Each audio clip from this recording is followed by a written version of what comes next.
Nu redziet, šogad atkal ielaižam karpus jau otro reizi. Karpus lielas un smukas no Lietuvas plašajiem dīķiem.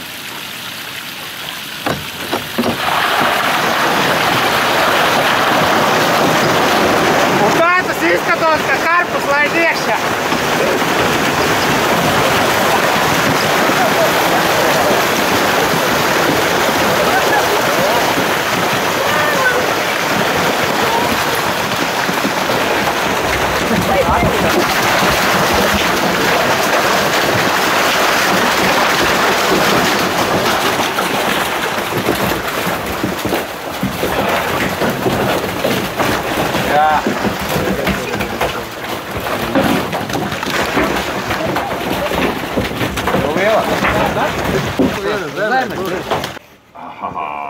Nu, pasties.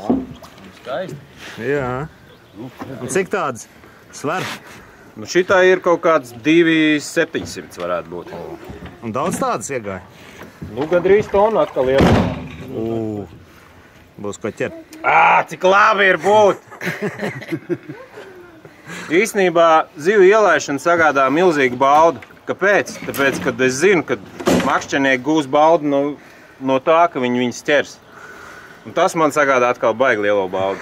Ja makšķernieks atbrauc pie manīm un nenoķer zivi, tas man atkal... Es palieku bēdīgs.